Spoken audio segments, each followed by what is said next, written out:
702. Let's walk the talk on 92.7 and 106 FM. And with that, we welcome our guest, Monsieur Abdou Samb, who is Senegalese engineer, mathematician, and European Commission advisor on digital transformation. He's also advising the C20 Civil Organizations 20. Remember last week we spoke about the B20 and there's a C20, and we also spoke about the M20, which was the Media 20. And now we will be focusing on the C20, the Civil Society. We've had quite a lot about G20 Summit, and now he's joining us right now here in the studios. Mr. Abdou Samb, welcome to 702. Lovely having you with us. Welcome to South Africa. You good? Oh, I'm good. Good morning, Thabo. Thank you for inviting me, and thank you to your listener at home. It's a pleasure to be here. Great stuff. I mean, I was reading your piece that you have penned about the importance of the G20 Summit in South Africa, and you are speaking about the role of the diaspora. Let's touch a little bit on that and connect the dots between the importance of the G20 Summit and the Africa and the diaspora. What is their responsibility as such? African diaspora. When I travel all around the world, I can say how African diaspora is excelling in international institution. You know, any institution, even biggest company in the world, when you go there, you find African or someone originally from Africa, not in the leadership position, meaning that we have the skills, we have the competence, and we know how to do. And when the environment is favorable, when it's about meritocracy, the environment of meritocracy, African elite are not behind. They are in the leadership position. And Africa diaspora is key because the greatest strength of Africa, of course, is our people. But the greatest challenge of the continent is leadership. Of course, it's also our responsibility as African to hold to hold our leader accountable of the leadership. Are we not doing enough of that as Africans? Are we not holding the leaders to account? Because we hear that a lot, that our leaders are letting us down on the continent. But recently, you would know, you are based in France and you're part of the diaspora, I'd like to assume. But there was an issue in Kenya where the young people stood up and rose against what they did not like. Here in South Africa, that happens. Do you feel that that's not enough, holding leaders to account? I think we can do more than that. I deeply believe that in some country of Africa, we have leaders, real leaders. Of course, in other countries, we don't have leaders. We just have executive. But I believe that all those leaders, in good faith, they just want to do their best when they come. And all of us, we need to be just make accountable of what we are doing every day. I'm sure you, Thabo, in the position you are, at the end of the day, you just have a meeting with the manager to just see how was your day, if you did well. Yes. And I guess it's our responsibility as African, because he's our continent. This continent owned to us, African. We could be able to just, at the end of the day, to sit with our leader and to ask them, what did you do for the interest of the people? It is the idea of democracy. And I guess we must call back this ideal of democracy. I want you to bear with me, Thabo, because I live in France since 30 years. You know, I speak French very well. French is my first language, and Wolof is my second language. English is my third language, but I'm going to try my best to explain myself. Sure. Most welcome. I speak le parler petit français. I speak very little French, so don't worry. Okay. That's great. I guess it's our responsibility to just organize ourselves as, I can say, a third power, which is the civil society, which is with these youth, this diaspora, this woman, all those forces of the African, just to make our leader accountable every day, just to put pressure on them and ask them, what did you do for the interests of the country? What did you do for the interests of the continent? What did you do for the interests of the people? Yeah. And it will be never enough. Yes. It will be never enough. I want you to explain to us now on civil society. What role can civil society play, and the meetings that civil society must have around the G20 Summit? Because you are suggesting that civil society can help to hold our leaders accountable. Yeah. We have seen some of those in South Africa, but on the G20 scale, how does it pan out? What have you guys been thinking about in that space of C20?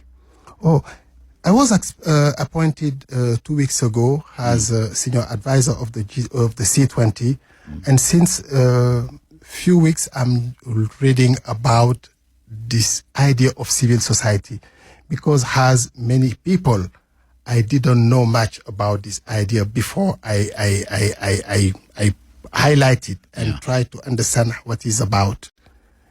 And it is about an organization of people with skills, with competence, working together in the ideal. And what the C20 is doing is really interesting, because they have some key thematics, starting from youth to women to environment, and they just want to come and in this agenda of the G20 with a paper to the leader, and to give the ideas they have for our continent. And this one is really key and is really important. I want to take just one part of this civil society which I'm part of. It is the diaspora. You are aware that in the IFC, which is the International Financial Corporation, which is part of the World Bank, is led by an African guy, which is Makhtar Diop from Senegal, my homeland. I'm really proud of my brother Makhtar, because to have an African in that position, leading one of the most influential financing institutions in the world, is a pride for our continent. And he's doing well. Yeah. He's doing really well. We need to just organize as a diaspora, all this elite of the diaspora. I'm speaking about the diaspora because I'm a member of the diaspora. Yes. This could be the same in every country, to organize ourselves and come with an agenda in this with some ideas, some insight, and just to share it with with the C20, because it is a platform that we can use to express ourselves in this biggest opportunity for our continent to just have in the soil of our continent for the first time 20 of the most powerful leader of the world. Sure. It's a bless, and we must seize it. 17 minutes after 10 o'clock, you're on 702 Thabo in for Clement. We're together till 12. Abdou Samb is my guest, and he advises the C20, which is a broader aspect of the G20 Summit that will be taking place in November. And we have been talking about this for quite some time. Civil society, it could be that you are from the civil society, but most importantly, it could be that you are from the African diaspora and you are looking at your continent, your people from afar. Could be that you are in France, you are in Russia and wherever else, and you're part of the African diaspora, and you are thinking, what is my contribution to the continent as it hosts this very important event, and how do we leverage out of that? And how do I, as an African in the diaspora, contribute meaningfully to the advancement of my home? I'd love to hear from you and the challenges that are facing civil society as well. Feel free to call us on 011-883-0702. Alternatively, send us a voice note on 072-702-1702, 18 after 10. 702 Let's walk the talk on 92.7 and 106 FM. We are speaking about Africa capitalizing on the 2025 G20 Summit through its diaspora. My guest, Abdou Samb, is my guest joining me and reflecting on some of these issues. He had penned a piece about where Africa should go, especially Africa in the diaspora, in contributing effectively to to the advancement of the continent on the backdrop of the G20 Summit. Abdou, you are saying in your piece something that I found very interesting, that 30% of the world's critical minerals, from cobalt and lithium to graphite and manganese, essential for semiconductors, AI hardware, and electric vehicle batteries. Yet, we capture only 10% of the revenue exporting raw materials that power the US-China-Taiwan chip war. That, I think, speaks about the potential that we have that we are not using as the continent. How do we connect that with the diaspora to make sure that we leverage from that? New AI. I want you to keep this word because it will be something really key in the following years and also for the future of the continent. New AI, like new African innovation. It's a concept that I'm working on and I'm promoting, and for me is the key. You are aware that the Silicon Valley is playing a key role in the world because of this ecosystem of innovation, which is really, in French we say fertile. The new AI is our opportunity as African to play a really key role in the future of our continent, and also to capture not 10%, but 100% of the wealth of our continent. What is about this idea of AI? The idea of AI is the perfect alchemy between human, environment, and technology. You are aware that in the innovation in general, people are, especially in the Western world, they are really focused in this technology. It's more technology. And all those African thinkers of the 20th century, they wrote a lot about the difference between European, Western people and African people. And the difference is here, and it's really key. This difference is that the Western people, they try to dominate the environment. And we can say it, and they are doing really well. But the difference, and why our continent is so wealthy and so beautiful, because African people, they consider themselves as part of the environment. And this one, what must drive a paradigm switch and bring in this idea of an innovation, the environment. And I guess Africa, especially South Africa, especially Johannesburg and South Africa, just allow me to open this window for a few seconds about your beautiful country. I do business here since some times. And when I'm in South Africa as a businessman, I don't feel that I'm doing business in Africa. I just feel that I'm doing business in the world, because this country is open to the world. And I guess what we must do as African is just to join our forces to make in Africa the epicenter of the new African innovation. And we can do it from here. Are we in not South doing Africa. that right now? I don't think so. I've read a lot. I did some research, and I didn't find this idea of this paradigm of approaching innovation, not from the technology side, but from these three. I think, there is a really interesting example, and this example is interesting because we are leading the world in this technology, which is the mobile payment, which is the African technology. Yes. Yeah.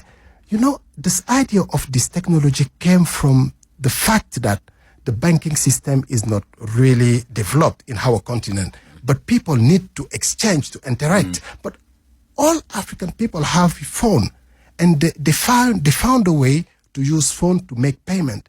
And now we are just the number one in the world on that, and it's expanding, meaning that we can just come with a new approach. And with this new AI, I guess I truly believe that we can just find a way to use our environment, to use the technology, to use also our skills, especially this use, to build a sustainable model, that we will be the leader in the world. How do we present that? How do we package that? The ideas that you've spoken about, that we need to work together and bring the skills from outside the continent to propel the continent forward for purposes of Africa to thrive. How do we package that for the G20 Summit, practically speaking, when all eyes are on the African soil in South Africa, and sell it to the world? Collaboration. You are aware that I am advisor in the European Commission in terms of innovation policies. And what I see and what this environment is so interesting, because they are doing well in terms of job creating, in terms of innovation, in terms of startup. Yeah. Because this approach of collaborative project. And I guess we just think about a model of a Pan-African collaborative project. Just identify some key sectors. Yeah. The first one could be agriculture. The second one would be this insurance tech. Yeah. There is many of them. Yeah. And just we just make a kind of call for proposal and make some African startups from different countries, minimum 4 countries. Let me ask you this before we say goodbye, because we're going to run out of time in the next 2 minutes. Do you think, having worked where you are working as an advisor of the European Union and various other international spots that you occupy, does the international world take Africa seriously? It's a very interesting question. It's a very, very interesting question. Let me put it this way. Is those people see Africa has a land of opportunities where they just come and take and leave? Or maybe, or if they take it seriously, I think they must take us seriously. Because in 2015, we will be the largest population of the world. Large, but we can't exploit the opportunities that you've mentioned of cobalt, of lithium. They coming and taking them and reselling them to us as finished products. We cannot beneficiate as we ought to. And it's 2025. We've been having the same arguments. Is Africa's destiny to be just the consumer as opposed to be the producer to the world? It's our responsibility as an elite, to you, to me, to all those Africans, to change this paradigm. We are going to change. We must change this. We must change and switch from consumer to producer. You know, we just have the market. We need no one else. Yeah. We just can do it. It's our responsibility to change these things, to switch from the consumer to the producer. Sure. And I truly believe that we can make it. Yeah. How important, lastly, is it for Africans in the diaspora, having amassed some investments and some resources internationally, to come back and plant and use those resources and plant them back on the continent? In 30 seconds, how do we do that? I think all Africans just want to come back in the continent. Yeah. And I've set up a foundation, Abdou Samb Foundation. One of the key role of the foundation is just to work in the system, to promote the system, will make the environment more favorable for African diaspora to come back in the continent and to give back what and share what they've learned all around the world. Yeah. Abdou, we have to leave it at that. Really appreciate your time. We should talk again in the future and give it more time. Abdou Samb is my guest, and he advises the European European Commission, and is also an advisor of the C20, which is part of the broader G20 Summit. It's exactly 10:30.